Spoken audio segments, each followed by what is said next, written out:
Hello, Moody Gooners, and welcome to the Summer Transfer Spotlight Show, the first in a weekly series guiding you through the summer as we're linked with players to join the club as we prepare for season 2023-24. It's great to have you all here. Remember to please like, subscribe, and comment. We would love to hear from you. And today we just wanted to do a really quick show, really, just sort of go into the players we've been linked with, have a look at a little bit into kind of the kind of key traits and key things we think they're going to be able to bring to the club. Look at players who are linked with moves away from the club, tackle players that are returning from loan. I think a lot gets kind of forgotten about when it comes to this time of year. There's a lot of work to be done, and really just where that leaves us. I mean, I think what we've seen so far since the window opened last Wednesday is that the market's really started to go hard and fast. I mean, we've seen Jude Bellingham move to Real Madrid for 88 million plus add-ons. We've had Alexis McAllister 50 million to Liverpool, representing quite a nice tidy bit of business there.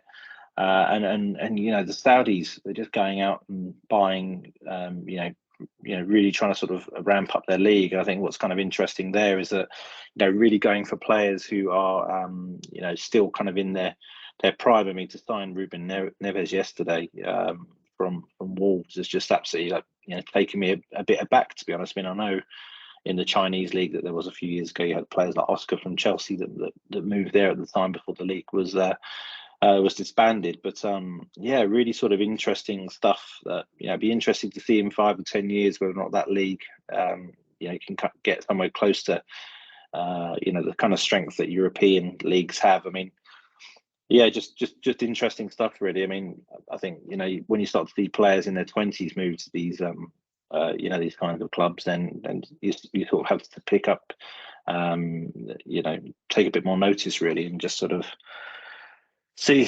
where that leaves us. But plenty to get into from an Arsenal perspective today, so let's jump straight into the show.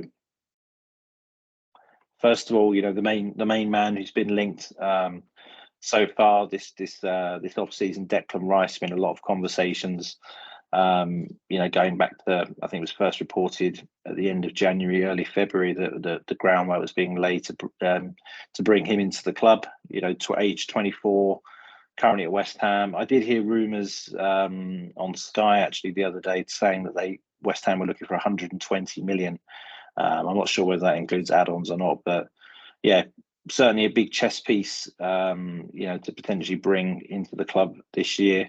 And it seems, by all accounts, there is kind of a quiet confidence that this is going to happen. I have to say, it's a bit. I still have that kind of PTSD sort of aspect around these big sort of signings and whether or not we can actually get them in, because I don't think that's probably the one area where, as a club, we've not really done a great job, if I'm being honest, in terms of bringing certain players of certain profile and price point into the club to date. So I'm sort of hoping. I certainly think there's it'd be a great signing to get him over the line. That's for sure. I think he would add a lot to the midfield, both defensively and in terms of. I think the key thing for me is when we look at Declan Rice's stats. I mean, let's kind of jump into it now. I think looking at him last season for West Ham, the kind of main things are his passing, his range of passing. I think he offers that kind of long, raking, diagonal sort of passing that maybe we've lacked in our midfield for a few years. But the key thing for me is the ball recoveries, and I think there's a lot been said about Gareth Southgate and for England, and David Moyes for West Ham, not the most attack-minded coaches. And obviously Declan Rice plays within that kind of framework. Great discipline that he has to show to kind of play in that role. And as a result, though, we're not able to. I think we did see, not the season just gone, but the one before, we did see kind of moments where he would sort of carry the ball forward in sort of different areas and carry a bit more of a threat in that final third. But obviously with West Ham really quickly into the season last season, getting embroiled in a relegation battle, it meant that it was obviously a bit more all hands to the pump. And but you can see from this wagon wheel here, the passing, the ball recoveries, but I think my main kind of reason why I'm excited about potentially us bringing him on into the club is the fact that with Arteta we've seen, I think a lot of people are kind of looking at certain players almost like they're sort of fixed in their current sort of position and that they're going to stay that way almost. Whereas for me, I look at what Arteta did with Xhaka last season, how he developed Ben White into a really solid right back for the majority of the season, and what he's done with other players to kind of bring them on. And for me, I think there's so much potential with Declan Rice. I think we know what he's good at and what he's been doing well at the moment, but I think I'm really confident actually that if we do get him on board, that we'll start to see his shooting and start to be able to affect the game more in the final third, similar to kind of what we saw with Granit Xhaka. But obviously last week we very quickly into the window we had the 80 million bid plus add-ons rejected, taking the deal up to 90. I think whenever you go into a negotiation, I think the first bid is always going to be rejected. And to be honest with you, a lot of people were being very sort of derisory about the club, saying that, they haven't really put that much money down, or they've taken their time and it's a bit of a derisory bid. But in my view, 90 million will still take us comfortably almost 20 million more than our previous record signing of Nicola Pepe. So I don't think Arsenal have been particularly disrespectful by offering that. And the word on the street is that the talks at the moment between Arsenal and West Ham are progressing and they're amicable and things like that. So I don't think we've done anything to necessarily frustrate West Ham at this point. I think it's a case of us just making sure with that second bid that allegedly we're going to be dropping imminently. And it does sometimes bug me how slow we are to kind of get the bids out there and to kind of get the business rolling. But we need to make sure that second bid is something that's taken a lot more seriously. I don't even know if that would even tip the balance, but there's talk about 90 million plus 10 million add-ons again. That seems more in the ballpark. Obviously taking it up to 100 million. I'm almost thinking we might even have to do a little bit more than that to get the actual deal over the line. There was a rumor last week that the instalments, obviously West Ham apparently want the money paid over 2 summers, and apparently Arsenal offered to pay over 6 summers, which again is a bit of a blind spot by the club with that. I mean, they then came back apparently and said that, we can offer it actually over 2 summers. We can pay it in 2 instalments. But this is what I've heard on other sort of fan channels. But I think Arsenal need to really kind of get above and beyond that 100 million mark and make those kind of add-ons and those payment structures a lot more attractive. But I certainly think that we've got a player here who is is going to go on to great things if he joins us, and we just got to get the deal done. I think there's talk of obviously Man City lurking around, and potentially West Ham being interested in Calvin Phillips. I mean, I have got a bit more of a crumb of comfort in the last few days seeing that Man City haven't moved so much. But as we know with these kind of things, it's I think what the general public sort of know about things, what's really happening are 2 very different things. So it wouldn't surprise me if something just quickly came out of nowhere, to be honest. But we need to make sure that doesn't happen. I'm a little bit frustrated we haven't bid second time by this point. But hopefully early part of this week we can put something in front of West Ham that's a lot more compelling and get this show on the road. I think once we get a player like this, a player of this kind of profile, I'm going to probably, personally as a fan, have a lot more confidence that we're able to kind of do business with other kind of big players. But very much great on these ball recoveries, great on the passing. But there's a lot of kind of areas of his game that I think that Arteta can make him the finished article. I'm very kind of confident with that. But let's keep our fingers crossed and hope that he obviously joins the club before we all start the pre-season tours to Germany and the US and things like that. The next one's Kai Havertz. Now, I'm quite confused about this. I have to admit, the other day when it first came out, I was kind of shocked, and then I was kind of thinking, okay, maybe we need to look at the and then I fell down the rabbit hole of looking at Bayer Leverkusen videos from 3 or 4 years ago and seeing what an important player he was in there. So there's a bit of me thinking it's important to not look at there's almost like a version 1.0 and a version 2.0 of Kai Havertz, and it's important to look at the version 1.0, I think, for that. So I'm not. I think there's potential there where Arteta could mould this player into an attacking number 8 or someone that could kind of play in an agile fashion across the front line. He has kind of got a nice left foot. Maybe he could play on the left hand side, but The more I've been thinking about it, though, the more I'm not so convinced. I mean, first of all, the price tag. I think again, 60 million. There's talk that that's probably going to go ahead.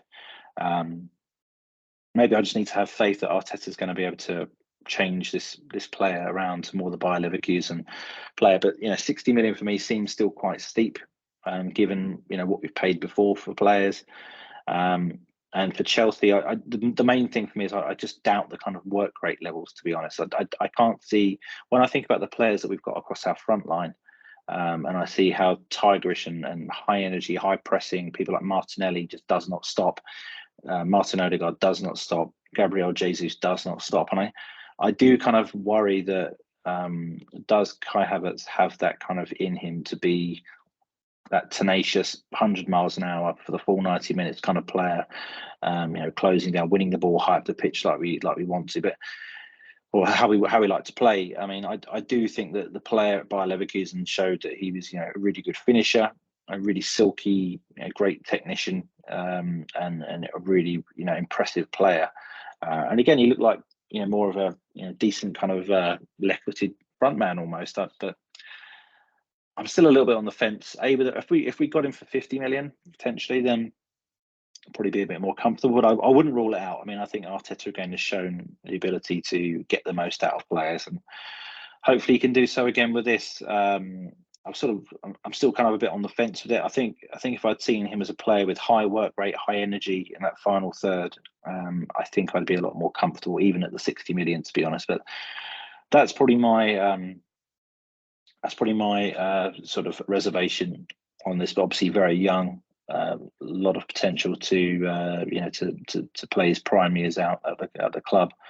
But if we look at his kind of numbers here, I mean, Bayer Leverkusen, the wagon wheel on the left is Bayer Leverkusen 1920 season. So we're going back to when he was before he'd even joined Chelsea. I think it's important to try and, it's not too late for him, I don't think, to kind of find that level that he had at Bayer Leverkusen. And actually in that season, he scored 25 non-penalty goals in his 2 seasons in the Bundesliga, but he did that from 18 expected goals. So that's 40% high. So he's shown sort of a level of clinical nature in front of goal, I would say. And when you watch his highlight reels on YouTube, he's obviously very good finisher. And I think for Chelsea, I think he's probably been a bit guilty of, unfortunately, obviously having different managers, Graham Potter and Frank Lampard and people like that. But 57% of his time has actually been played as a false nine, and I don't necessarily think he's bad at it. I think he's actually serviceable in that kind of position. But I think when you move a player around a lot and you don't they don't have the rhythm, I think that's really important. I always use the analogy of Ian Wright back in the day when he used to play for England, and he'd be given 10 minutes here, 10 minutes there off the bench, and you're never going to replicate the form you do at club level if that's the case. So I think he suffered at Chelsea from upheaval with the ownership changes, different managers being moved around a lot, played in midfield all across the front line, and then as a false nine as well. And I think sometimes you just have to be honest, and the fit between a player and a club is not particularly good. And maybe that's the case here. I mean, I don't necessarily see Kai Havertz potentially starting if he joins the club. I see him maybe as like a Martinelli replacement off the bench potentially, or maybe someone like Martin Odegaard if you need to rest him. But he certainly had sort of a level of depth. I think 24-year-old full international, but there's a few characteristics of his game, mainly that kind of work rate, that I'm a bit unsure of, if I'm being honest. But if you look on the right hand side here, shots and key passes, XG per 90, with the circle, with that red circle there on the right hand side, closer to the right, that actually shows, the closer it is to the right, basically shows where he is versus his competitor players in the PSS. So you can see, XG basically among the very best in the league. Shots per 90, kind of quite bang average in the Bundesliga while he was there. But open play, key passes, incredibly high, like that'll be one of the top players in the league. and expected assists per 90 up there as well. So he's certainly got a lot to his game. I just wonder, does he have that tenacious work rate that, is he going to be the kind of guy putting his foot in and winning the ball 30, 40 feet, 30, 40 yards rather from the opposition goal and helping us to go again? Let's just wait and see. It looks like this one's going to happen. I'm not too sure myself about it, like I say, but I've also got a lot more trust in Edu and Arteta after their recruitment in the last sort of 3 or 4 years. I think other than 1 or 2 players, they pretty much hit the mark every time. So let's see how that goes. And the last kind of main player that's being linked is Romeo Lavia, so 19 years old, Belgian. He's played 1 game for Belgium, 29 games for Southampton last season, and for 45 million. I mean, for me, that's a lot of money. That's a lot of money for a player that's only got a handful of games really in his first sort of first team career. But that's probably linked to the fact that there's a buyback option. Obviously, used to be on the books of Manchester City, and there's a buyback option that kicks in 2024. Maybe that's kind of causing the price to be up. But really interesting on this one. I mean, I'm always for talented players coming in. Obviously, 19 years old, 45 million. I mean, it's crazy the sort of inflation these prices in the last 6, 12 months. Getting players now have had less than 50 games at the top level in their entire career, going for 50, 60, 70, 80, 90, something like up to 100 million now. It's absolutely, it just beggars belief, to be quite honest with you. But looking at his kind of stats and where he's kind of strong, I think he's very physical in the middle of the park. He's 5'11", so just under 6 foot. He's quite physically strong. He's quite good at carrying the ball through the lines. So maybe you've got Declan Rice winning the ball, Lavia carrying the ball, and tough in the tackle. His pass completion rate as well is really, really strong, 86% on average last season for Southampton. So he is, he does appear to have some good sort of traits and credentials to bring to the table.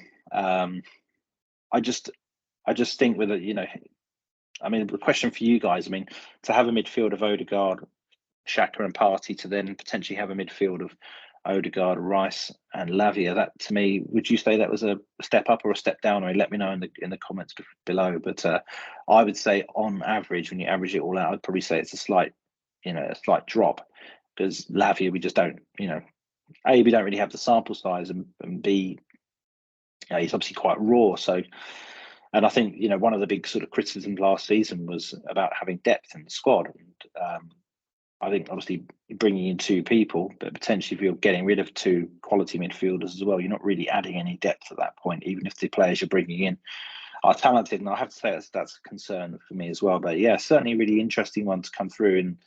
And by all accounts, this one, talks kind of continuing. This one looks like it can potentially happen. I have to say though, 45 million.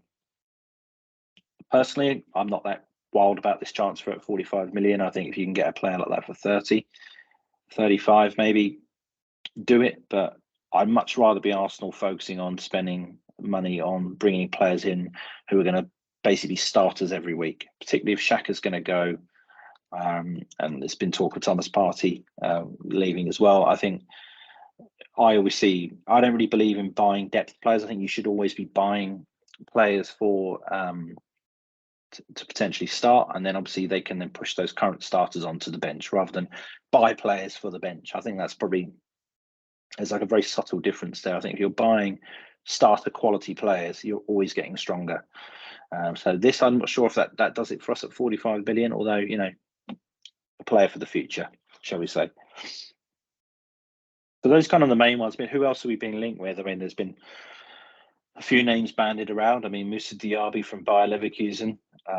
I think when you look at his numbers in the last 2 seasons, I think he's had like 14 goals and 10 assists and things like this. It pretty much averages about 25 to 30 goal involvements a season. Full France international. I think he's very versatile. He can play on the right-hand side of an attack, up through the middle, and also on the left. And to be honest, one of my big sort of concerns, I would say, with the current makeup of Arsenal squad is that Bukayo Saka plays a lot of minutes. He also doesn't have anyone challenging him behind. So for me, I think Moussa Diaby, for me, for 60 million, I think, he's a must-have for me, because I don't really like players that sort of pick themselves, to be honest with you. João Cancelo, from the outside looking in, interesting one. I mean, he can play right back, he can play left back, he can play into the midfield. In terms of what he brings to the squad, potentially if he comes in, I think very good. But there are sort of rumours, you have to ask yourself, why would Man City sell Zinchenko and then loan out Cancelo last season? I think, they probably wouldn't have done that unless there's a good reason to. And there are rumours out that maybe he's not the most, best person to have around the dressing room in terms of, and obviously, culture is really important to Arteta. I'm not trying to cast aspersions on him. Obviously, never met João Cancelo, but these are the rumours that I've kind of heard. And when I look at it purely from a footballing perspective, I think, okay, that kind of makes sense. I mean, we buy a lot of players these days with versatility. Think about Tomiyasu, where he can play, Ben White, guys like that. I wouldn't kind of be against it. I do kind of worry though that want to make sure that, the current crop of players are an absolute top bunch of guys by the looks of it, and obviously we want to make sure that continues. Moises Caicedo, so he's the one I've been personally really wanting to bring in. He's 21 years old. He's still very, very young, but I just think he's got lots of different strings to his bow. I think he's an absolutely top player. Obviously did well for Ecuador in the World Cup last season, and but obviously it looked like Arsenal kind of looked at the price of Declan Rice and Caicedo together and thought, no, we can't stretch that if we're going to strengthen in other areas. So that's enabled Chelsea, it seems, to kind of get still a bit of a march on this one. And to be honest, Brighton are now asking for 100 million, which is absolutely, again, crazy money. I mean, I think what Arsenal bid for him in the January window, 70-80 million was more than reasonable, and obviously now signing him up to a new contract, and then now they're able to kind of put their foot down a bit more and ask for that big money. And Chelsea, as we know, quite where they get the money from, I do not know, but they're the kind of club that potentially would be able to fork out those sort of big fees. But certainly a player I'd like us to bring in if we could, but looking unlikely. Next one on the list is Timothy Castagne from Leicester. I mean, this one sort of cooled off in the last few days. It looks like potentially it's not going to be happening. He has been linked with sort of other clubs now who are apparently taking a good look at him. But let's talk about 12 million to pick him up, full Belgian international. I mean, I think some of those people saying, he got relegated with Leicester. I don't think that's necessarily a big consideration. I think it's a team. A team gets relegated, not an individual player. I mean, unless he'd gone and scored like 30 own goals, maybe you could point the finger at him. But full international, quite tall as well, 6 foot plus, plays left back, plays right back. But I could probably take or leave this one, to be honest. Although quite good value for money. And when it kind of came out, I kind of saw maybe as Arsenal was looking at the money they've got available and try to say, well, if we want to leave ourselves a bit more money to push the boat out for Declan Rice, maybe someone like Castagne might sort of come in a bit cheaper. This still feels like it might happen kind of later in the window if it did happen, because it just feels like potentially, once they know what they've spent on the bigger, more important acquisitions, they'll see what they've got to play with. The last one, Sacha Bowie, right back, Galatasaray. To be honest, I watched a few bits and pieces. Looked like he gets forward quite nicely, quite athletic. But I think a lot of rumours out of Turkey are not always the most reliable, to be honest. But another right back we've been linked with. I think for me the ones on this list really that I'd really like to see at Arsenal are Diaby and Caicedo. I don't feel like now we're going to get Caicedo, although things could potentially change if something happens with the Rice deal. But Moussa Diaby for me is a must get of that list, purely from the versatility, his actual output in the Bundesliga in the last few seasons for a club like Bayer Leverkusen, who are, let's face it, pretty average kind of side. Full France international, and I think 60 million for a player like that's not too bad actually. And when you look at his numbers, like I say, he has delivered. So let's go on now to possible departures, and the one really that sort of nothing's really seems to have happened here in the last sort of few weeks, but the one that really sort of took me by surprise a couple of days ago actually was Thomas Partey. I mean, unbelievable. I mean, I know he's just turned 30 years old. He's got 2 years left on his contract. So I kind of understand the business side of it. I kind of think, well, if you've got 2 years left on your contract, you're 30 years old, you've either got to try and renegotiate now, or you've got to look to sell. I think Thomas Partey is, I think it's amazing how short people's memories are. You know, this guy, only a matter of a month or two ago, was basically one of the best midfielders in world football. I know his level dropped towards the end, but then so did it happen with majority of Arsenal players.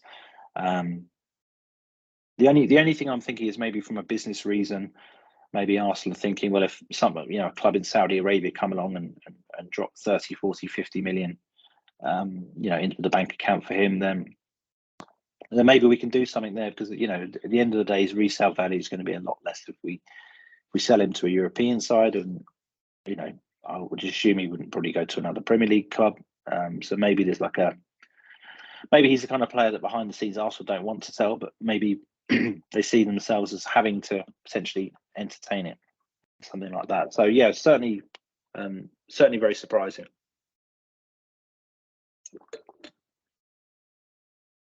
Obviously, Granit Xhaka, I think it's pretty well known fact that he's kind of on the way out. Bayer Leverkusen have lined up a 15 million euro deal for him, which to me seems, again, it blows my mind how Arsenal can't seem to get anything remotely close to a player's value when it comes to selling them. I mean, we're about to pay £60 million for Kai Havertz, a player that Chelsea just want to see the back of, basically. And, I know Granit Xhaka's 30 years old, but he's got loads of experience playing for Switzerland, many, many games for Arsenal. He proved it in the most competitive league last season with excellent consistency, availability. He's never injured.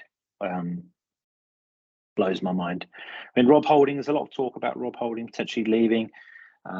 So with Kieran Tierney, I mean, nothing's actually happened in terms of interest from clubs from what I'm seeing. But a lot of people are kind of talking about Rob Holding and maybe Arsenal trying to buy a centre half. Now, my personal opinion is that we don't need a centre half. My personal opinion is that Ben White can easily slot into that position if we buy a really, really good right back.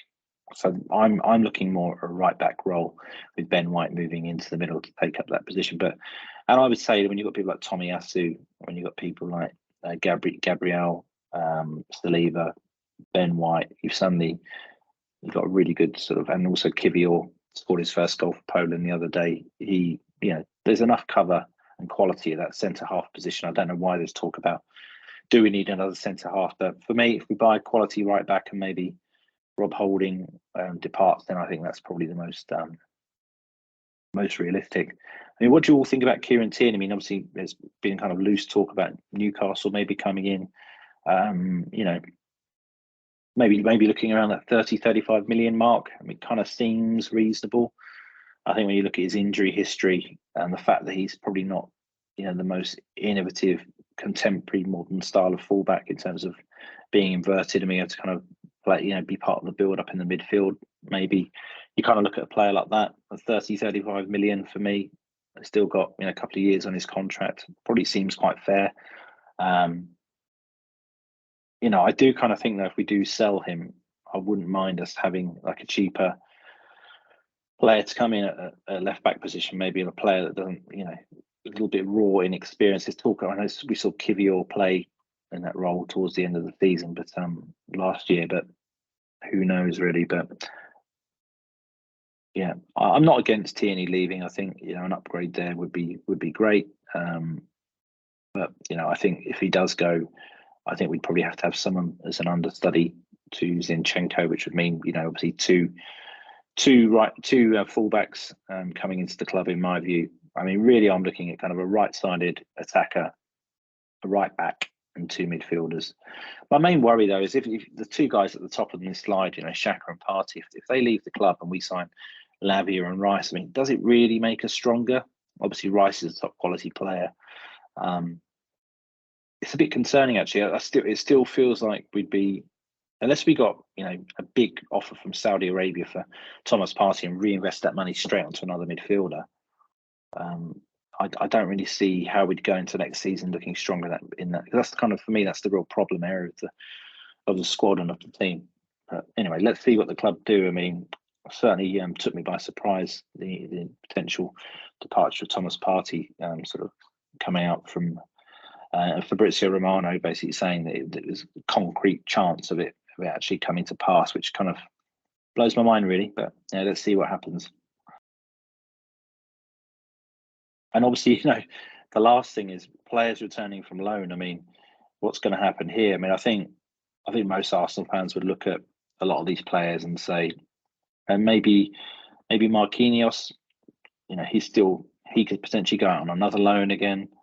We know that Pablo Mari he's gone. Como have been able to activate. We've been able to activate that deal because they stayed in Serie A last season. Sambi Lokonga, I think he's probably one of the only sort of signings we've made in the last few years, but it just hasn't really worked out. I don't think he set the world alight at Palace when he was there on loan. So, again, if we can get some money for him, there's talk about potentially Burnley taking him on loan next season. Maybe that's a good opportunity to play in the Vincent Kompany, fellow Belgian as well. Let's see what happens there. And I think, trustee Suarez, Nuno Tavares, I'm not too bothered, what happens there. I think with Nicola Pepe, we've just got to get some money for him. Again, I can see that sinking feeling of us having to just pay off his 200 grand a week contract or whatever he's on, which is, again, not great business, but, I think it's not working out. I can't see anyone giving us any money, and maybe we'll make him available for free if someone can pick up his wages, but even then he's going to have to potentially come to the table with some kind of pay cut, which footballers unsurprisingly don't really like to do. I mean, the one I want to sort of dwell on this slide really is following Balogun. I mean, he's come out today or yesterday in the media and said that he doesn't want another loan move. Obviously, he wants to sort of either leave Arsenal and be the main man somewhere else, or stay at Arsenal and get his minutes. I mean, for me, he's got a more all-round game than Eddie Nketiah. I'd have no problem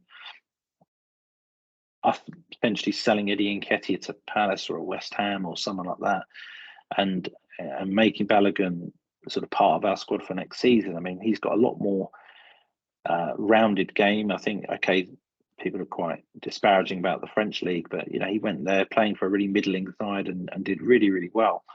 I'd like to see him be given a chance, to be honest. I think if we do sell him, we're looking at kind of 35 million, but to be honest, I wasn't a big fan when we put Eddie Nketiah on 100 grand a week. So I'd be more than happy to sort of see him go elsewhere and maybe make Balogun the guy. But I do have that kind of sneaky feeling.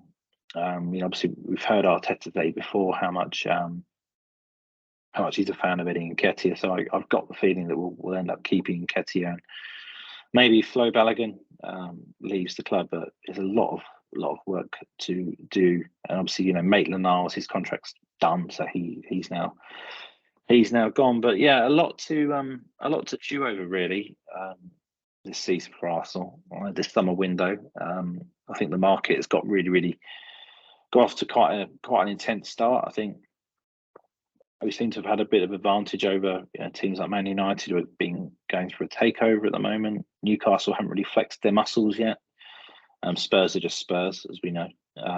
Chelsea seem to be finding money, but to be honest, they're not going to be an attractive project for us. I think for me, it's we can't let Man City have a look at Declan Rice. Like, quite while we haven't put this second bid in yet, I'll never know. And I read a thing the other day that said that Arteta and Edu are actually wanting to move things along fast, quite quickly, but they have to get the approval from KSC, which can sometimes drag.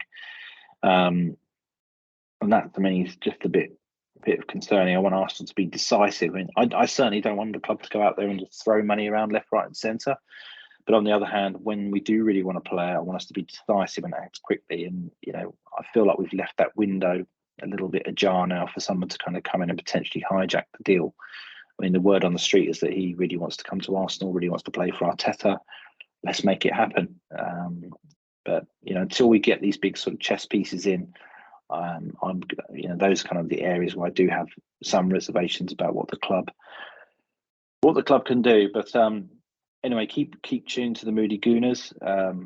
This year we're going to run these kind of podcasts probably every week. We'll have a bit more of a deep dive into the players that we're linked with, and look forward to you guys all joining us on the next one. And for now, I'll wrap it all up. But please like, subscribe, and comment, and we'd love to hear from you. And we'll see you on the next one. See you, Gooners. Take care.